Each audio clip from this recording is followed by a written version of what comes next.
Hey guys, HellsF1rst here, back with another Corepunk video. So we're going on to the second part of the Alumio's Wiki series that I've created. Now, we didn't quite know what to name it last time we were doing this, so I was coming up with different names, and none of them really sounded good. They kind of sounded like an STD.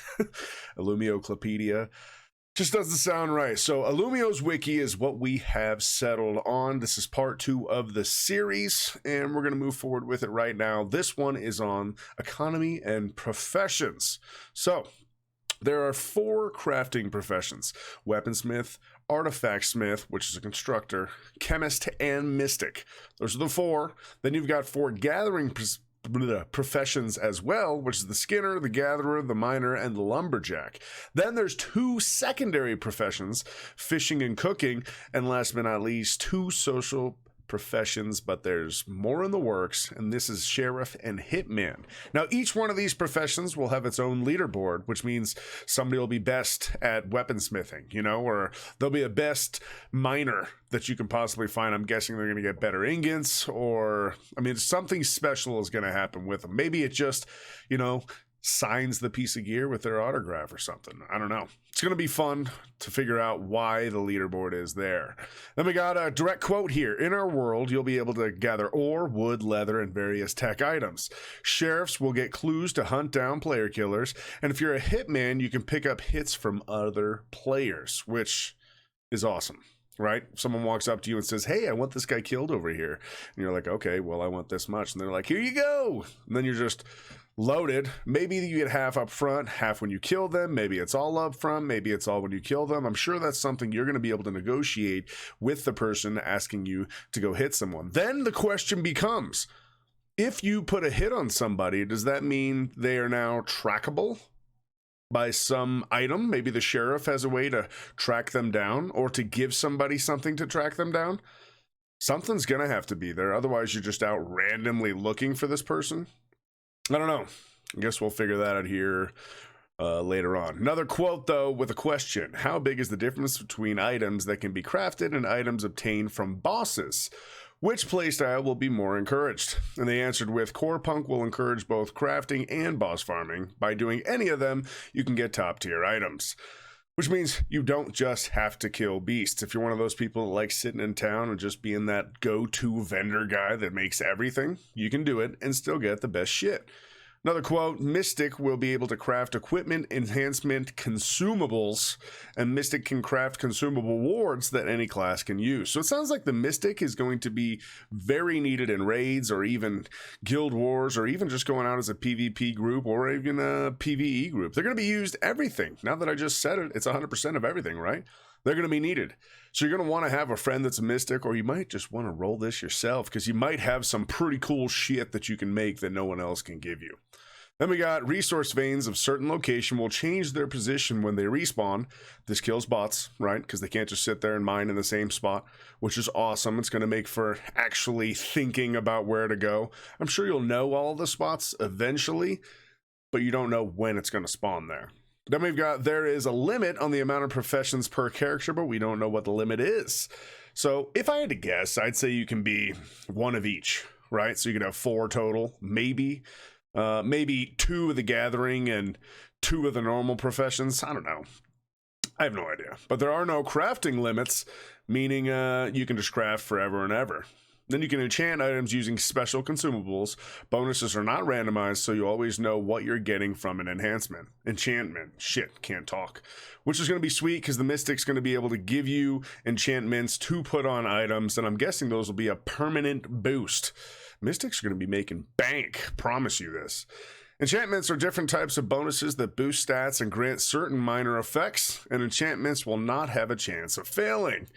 So you can just put them on, never worry about it failing, which means the Mystic's going to make even more money, because when they're selling something, it's a guarantee to go on a weapon or on an item, an artifact. Who knows? I think Mystics are going to be sick, guys. Another direct quote: are there separate levels for fishing and gathering like RuneScape? And the answer is yes, there are separate levels for fishing and each gathering profession, which is going to be great, right? Because The better you get, the better stuff you're going to be able to get. Fishing, I'm sure you're going to be able to fish up bigger and bigger fish, possibly even sharks, crabs, lobster. Big shit that's going to help out with crafting of some sort. It's going to play a big role, I feel.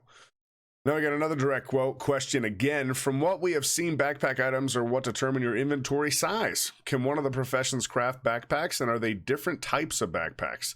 Or do you have to buy them or find them? And they responded with, you won't be able to craft backpacks, but there will be different ways to get them, from merchants, for completing quests, and from loot. So we're going to want backpacks, as many as possible, because it's going to help when you're trying to get out with all that badass loot. Items in a backpack won't affect players' movement speed. This is great. You can't become encumbered. You can just move no matter what you have on you. I love it. It's good shit. Another direct quote question. When we make an object, could we obtain different rarities like normal, epic, etc.? And they responded with, yes, items can be a different quality. The quality depends on the particular item you're creating. Keep in mind that when crafting any item, there's a chance that it'll be crafted of higher quality. This is going to be what everyone's looking for. So maybe you craft 10 breastplates and only one of them is of higher quality, and that's what people are going to want to buy. Meaning the other 9, smelt back down for ore, sell them off, do whatever. They're worthless at that point, right? I like this. It allows for more of a reason to continue trying to get a higher level in crafting. Another direct quote, creating items will involve a random system for determining which particular attributes the item will receive. Another reason to keep crafting, so you're going to want the right random roll on the stats on the item and the highest quality. It's going to mean there's going to be a lot of trial and error trying to figure out the best things to craft for what can drop as attributes on said items. And we've got some basic recipes will be tradable, but the best top tier recipes will always be bound to their owners. Now this is awesome, because imagine you're out there doing a raid and one of these recipes drops and it's one of the professions you are not playing, right? You're probably going to build it up just because you have one of these top tier recipes, which is going to take a whole nother chunk of time for you in the game. I love this idea. I really do, because you're going to have people that didn't want to be an armor smith or a weaponsmith, and next thing you know, they have to level being a weaponsmith because they have this top tier recipe that is just badass. I think it's going to be sweet. So we got another direct quote. To create some cool items, you will need to mine resources in raids and dungeons, which we already knew, right? Another direct quote question. Will crafting be required at endgame, or as in some games become useless? And they said, since crafting will enable you to get one of the top tier items in the game, we believe that crafting will be somewhat useful even in the end game. So one of the top tier, which means they've already got one planned that's going to just be badass that you're going to need crafting to make. And I wouldn't put it past them to make it the best weapon in the game, just to convince people to get some of these top tier recipes as well as craft nonstop through endgame. Then we got another direct quote. You'll be able to craft top tier items on your own. Of course, being a guild member or buying the necessary resources will make this much easier. Keep in mind that certain resources used in crafting will be bound to characters on pickup, precluding them from being sold or traded among characters. Love that. That means you're going to have these items. Now, something I did ask, and I'm not seeing it on here, but I asked the devs during the chat if you would be able to trade items, resources that were bound to your character through the transaction window of a crafter to make something, and they said yes. So that's going to be huge. Another quote, crafting involves a system of procs that will allow you to create higher quality items, if you're lucky, which we talked about earlier, just kind of saying it in another way.